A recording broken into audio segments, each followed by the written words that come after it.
Un devocional diario, cristocéntrico y teológico. Iglesia Cristiana, Casa de Dios. Pastor y Doctor Israel Ibarra.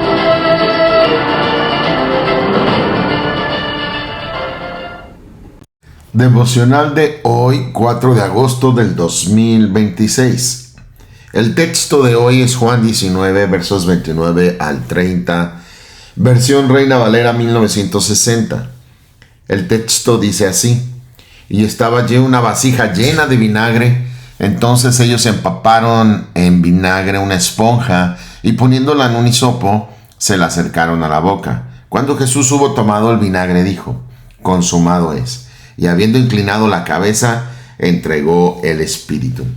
Aquí vamos a observar en este devocional la obra perfecta, completa y suficiente de nuestro Señor Jesucristo en la cruz del Calvario. Como introducción nos encontramos ante una de las declaraciones más gloriosas de toda la revelación bíblica, contenida aquí en este evangelio, con una sola palabra en el texto griego, tetelestai, traducida en la Reina Valera 1960 como consumado es. El Señor Jesucristo anunció que la obra que el Padre le había encomendado había sido completada perfectamente. Estas no son palabras de un hombre derrotado, no son el suspiro de quien pierde una batalla, son el anuncio victorioso del Redentor que ha cumplido plenamente la misión para la cual vino al mundo. Él vino específicamente a morir en una cruz. Todo lo que el Padre había determinado desde antes de la fundación del mundo para la salvación del hombre había sido llevado a cabo de manera perfecta. Podemos entender esto. Nada quedó incompleto, nada quedó pendiente, nada necesitaba añadirse. La cruz no representa el fracaso de Cristo. La cruz constituye el triunfo de la obediencia, del amor, de la justicia y de la gracia de Dios hecho carne. El primer punto a resaltar que dice Juan: y estaba allí una vasija llena de vinagre. Esta es la óptica del evangelista. El vinagre mencionado aquí era una bebida agria utilizada frecuentemente por los soldados romanos. Ahora, es muy importante tomar este detalle. No debe confundirse con la mezcla de vino y mirra mencionada antes de la crucifixión que registra el Evangelio de Marcos. Dice en Marcos 15:23: y le dieron a beber vino mezclado con mirra, mas él no lo tomó. Este es otro brebaje diferente al que menciona Juan. Aquella bebida tenía un efecto atenuante del dolor y el Señor la rechazó porque era como un tipo de droga para soportar los dolores. Cristo quiso soportar conscientemente todo el sufrimiento que implicaba la obra redentora. No lo iba a hacer drogado, es lógico. Ahora, en cambio, sí acepta el vinagre para cumplir completamente las Escrituras y pronunciar sus últimas palabras. Y se cumpliese la palabra, es otra bebida. Aquí que vemos en segundo punto el cumplimiento del Salmo 69. Juan había dicho en el versículo anterior para que la Escritura se cumpliese. Ahora observamos el cumplimiento. Es el Salmo mesiánico que había anunciado en el 69:21: me pusieron además hiel por comida y en mi sed me dieron a beber vinagre. Ahí está el cumplimiento que señala Juan. Una vez más comprobamos que la pasión de nuestro Señor y Dios hecho carne no ocurrió por casualidad. Cada acontecimiento confirma la inspiración de las Escrituras, la confiabilidad de la palabra de Dios. Lo que David escribió aproximadamente 1000 años antes se cumple literalmente en la cruz del Calvario, cumpliendo una de las 333 profecías de Cristo. Esto fortalece nuestra confianza en toda la palabra de Dios. Si Dios fue fiel al cumplir estas profecías, también será fiel al cumplir todas las promesas hechas a su iglesia. Tercero, dice Juan, añade este detalle, solamente él menciona de los 4 evangelistas, y poniéndola en un hisopo. Son detalles que nos da Juan. El hisopo aparece repetidamente en el Antiguo Testamento, siempre asociado con la purificación. Por ejemplo, en la primera Pascua Dios ordenó en Éxodo 12:22: y tomad un manojo de hisopo y mojadlo en la sangre que estará en un lebrillo, y untad el dintel y los 2 postes con la sangre que estará en el lebrillo, y ninguno de vosotros salga de las puertas de su casa hasta la mañana. Siempre se usaba así en el sentido de purificación, como en Levítico 14, 4 al 7, donde habla en la ceremonia donde se limpiaba también un leproso usando otra vez un hisopo. De hecho, David clamó en el Salmo 51, 7, hablando de la purificación de su pecado: purifícame con hisopo y seré limpio, lávame y seré más blanco que la nieve. Juan probablemente menciona este detalle porque desea que recordemos que el verdadero Cordero Pascual, que es Cristo, está muriendo precisamente durante la Pascua. O sea que esa obra que estaba haciendo era para la purificación del pecado de toda la raza humana. La sangre que verdaderamente limpia del pecado no es la de los sacrificios levíticos, es la sangre de nuestro Señor Jesucristo. Por eso Pedro describe en primera de Pedro 1:18 en adelante: sabiendo que fuimos rescatados de nuestra vana manera de vivir, la cual recibimos de nuestros padres, no con cosas corruptibles como oro y plata, sino con la sangre preciosa de Jesucristo, como de un cordero sin mancha y sin contaminación, ya destinado desde antes de la fundación del mundo, pero manifestado en los postreros tiempos por amor de vosotros. Así que es la sangre de Cristo la que verdaderamente limpia el pecado, como dice Hebreos 12:24, que habla mejor que la de Abel. Dios había establecido este principio muy claro. Cuando el hombre pecó, fue expulsado del huerto y Dios los cubrió con túnicas de pieles. Tuvo que haber derramamiento de sangre. Lo establece bajo la ley en Levítico 17:11, declarando que la vida de la carne en la sangre está. Yo les he dado la sangre para hacer expiación por vuestras almas en el altar, y la sangre hará expiación por la persona. Y dice la Escritura en el Nuevo Testamento algo muy importante en Hebreos 9:22. Casi todo según la ley es purificado con sangre, y sin derramamiento de sangre no se hace remisión de los pecados. Aquí lo que está resaltando Juan, que debe de quedar claro, es que él entendía que los sacrificios de animales bajo la ley no quitaban el pecado, solo eran una sombra del sacrificio verdadero. Cristo y su sacrificio en la cruz sí quitan el pecado. Los sacrificios de animales solo lo cubrían. Por eso declara Juan 1:29, he aquí el Cordero de Dios que quita el pecado del mundo. En ese contexto ahora sí podemos entender la expresión extraordinaria de Cristo en la cruz del Calvario. Tetelestai, consumado es. Aquí es donde llegamos al momento culminante. Jesús está proclamando esta palabra que quedó grabada para la posteridad: consumado es. La expresión griega tetelestai proviene del verbo teleo, que significa terminar, completar, llevar a su objetivo, cumplir plenamente, sin que falte nada. El tiempo perfecto utilizado por Juan comunica una obra terminada cuyos resultados permanecen. Y claro, porque el sacrificio de Cristo tiene un valor eterno. Cristo no dijo he terminado de sufrir. No. Dijo consumado es. La pregunta siempre es, si reflexionamos, ¿qué había sido consumado? Podemos responder: primero, se consumó el cumplimiento de las profecías. Todo cuanto Dios había anunciado acerca del Mesías se estaba cumpliendo perfectamente. De hecho, Jesús mismo declaró en Mateo 5:17, no penséis que he venido para abrogar la ley o los profetas. No he venido para abrogar, sino para cumplir. Amén. Segundo, se consumó la obra de la redención. El sacrificio perfecto había sido ofrecido. El verdadero Cordero de Dios había dado su vida. Como Juan Bautista dijo, he aquí el Cordero de Dios que quita el pecado del mundo, en Juan 1:29. Ahora esa obra alcanzaba su culminación. Tercero, se consumó la perfecta obediencia de Cristo. ¡Qué testimonio! Cristo obedeció al Padre hasta el final. La Biblia ya había anunciado, he aquí que vengo a hacer tu voluntad, como está escrito en el rollo del libro. En Filipenses 2:8 dice, y estando en la condición de hombre, se humilló a sí mismo haciéndose obediente hasta la muerte. Y no cualquiera, es muerte de cruz. Y eso nos recuerda a Hebreos 5:7, donde la Biblia declara, Cristo en los días de su carne, ofreciendo ruegos y súplicas con gran clamor y lágrimas al que le podía librar de la muerte, Fue oído a causa de su temor reverente, y aunque era hijo, por lo que padeció, aprendió la obediencia, y habiendo sido perfeccionado, vino a ser autor de eterna salvación para todos los que le obedecen.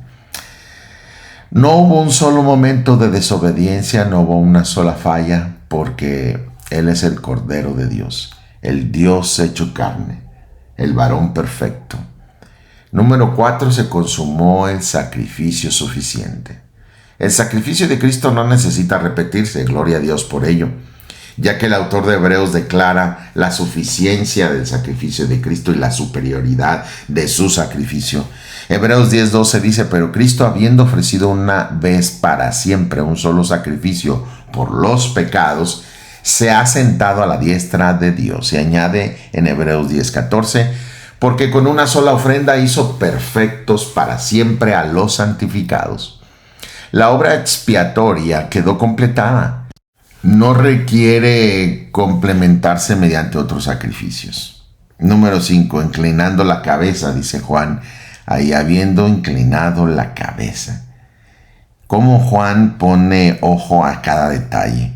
El orden resulta significativo, por eso Juan lo hace. De hecho, el Espíritu Santo quiere que así sea. No dice que murió y luego cayó su cabeza, como no pensaría cuando una persona muere. No, primero inclina la cabeza, después se entrega al Espíritu. Wow, todo esto ocurre con absoluta dignidad. Es un acto de reverencia de Jesús ante el Padre.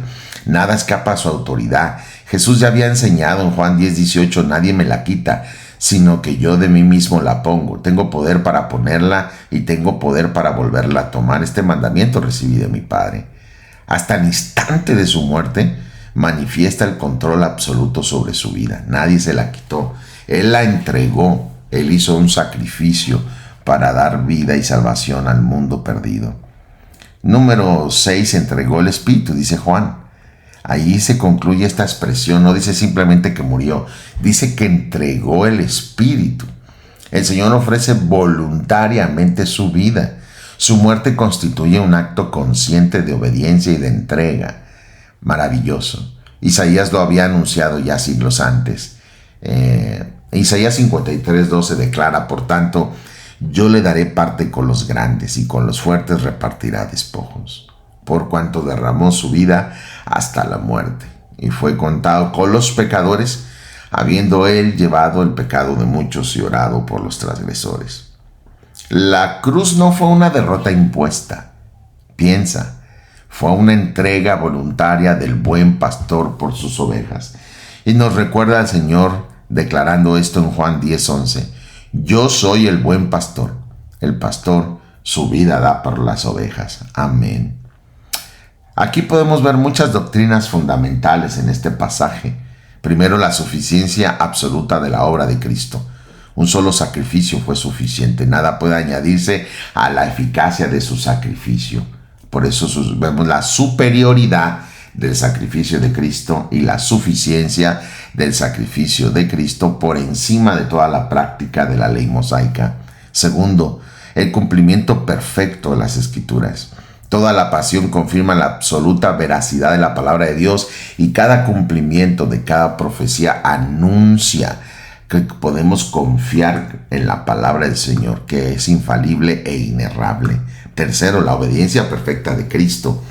Jesucristo glorificó plenamente al Padre en toda su misión con esa obediencia absoluta. Dice Juan 8:29 en la parte B: yo hago siempre lo que le agrada al Padre.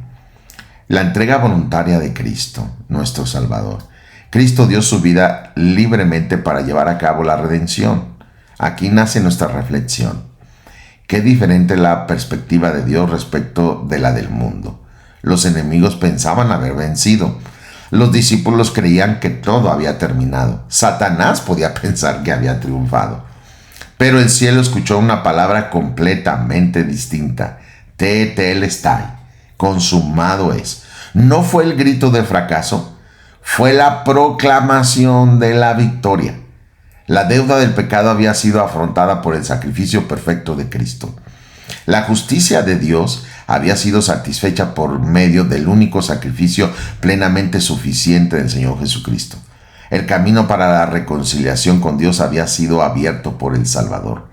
La cruz, de lejos de ser el final de la esperanza, se convirtió en el fundamento de la esperanza eterna para todos los que creemos en Él. Porque a través de su sacrificio, su muerte, su derramamiento de sangre, su resurrección de entre los muertos, su ascensión al cielo, el Señor logró destruir el pecado, la muerte y a Satanás mismo. Y como dice Pablo, sacó a la luz la vida y la inmortalidad por el Evangelio. La aplicación: preguntémonos delante del Señor: ¿estoy descansando únicamente en la obra perfecta de Cristo para mi salvación? Preguntemos: ¿o estoy poniendo mi confianza en méritos personales, esfuerzos religiosos o buenas obras? Recuerda, la salvación descansa exclusivamente sobre la persona y obra del Señor Jesucristo. Toda la sana doctrina tiene este sello: es cristocéntrica. El tema principal de la Biblia no es el hombre, ni siquiera la salvación o redención del hombre. Siempre ha sido Cristo. ¿Cómo disciernes la sana doctrina? Que siempre el centro de toda enseñanza es Cristo. No es el hombre, sino el Señor. Asimismo, entonces, como creyentes debemos vivir con una profunda gratitud al entender toda la obra gloriosa de Cristo que fue ejecutada para glorificar al Padre y para que el Padre glorifique al Hijo. Si Cristo consumó perfectamente la obra de la redención, nuestra respuesta debe ser una vida de obediencia, santidad, adoración y servicio. Debemos de ser recíprocos al amor de Dios mostrado en la cruz del Calvario. No servimos para ganar la salvación.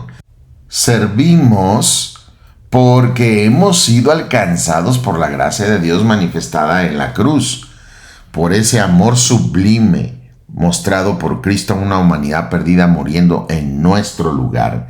La exhortación es sencilla y es directa. Nunca minimices el valor de estas palabras. Consumado es. En ella descansa la esperanza del creyente.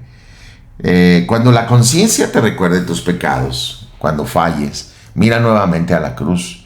Cuando el enemigo procure sembrar duda, vuelve a escuchar la voz del Salvador. Tetelestai, consumado es.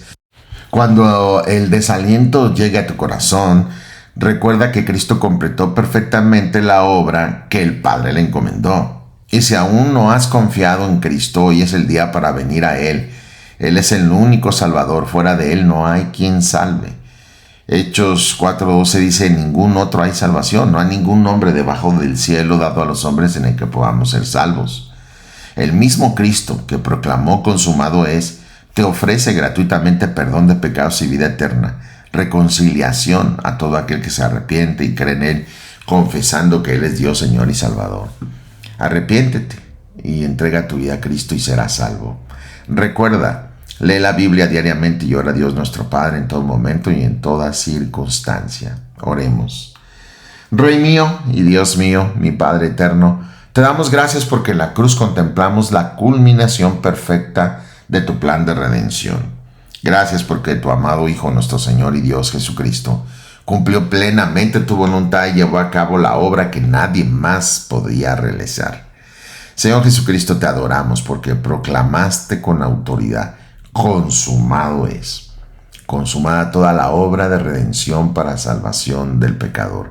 Gracias porque obedeciste hasta la muerte, porque ofreciste el sacrificio perfecto por nuestros pecados y porque entregaste voluntariamente tu vida para reconciliarnos con Dios el Padre. Haz que jamás perdamos de vista la suficiencia de tu obra, oh Señor. Líbranos de confiar en nosotros mismos y de enséñanos a descansar únicamente en ti y en tu sacrificio perfecto. Llena nuestro corazón de gratitud para vivir en obediencia, en santidad y en amor. Que cada día proclamemos con fidelidad el Evangelio, anunciando que solo en Cristo hay salvación y esperanza, vida eterna en todo aquel que se arrepiente y cree en Él. Te rogamos también por quienes aún no han venido al Salvador, que el Espíritu Santo abra sus ojos para contemplar la grandeza de la cruz, esa obra completa hecha allí para salvación, que comprendan que el único fundamento seguro para la salvación es la obra consumada de Jesucristo. Oh Señor, a ti sea toda la gloria, toda la honra y toda la alabanza por los siglos de los siglos. Te damos toda la gloria y la gratitud en el nombre de mi gran Dios, Señor y Salvador Jesucristo. Amén. Bendiciones totales.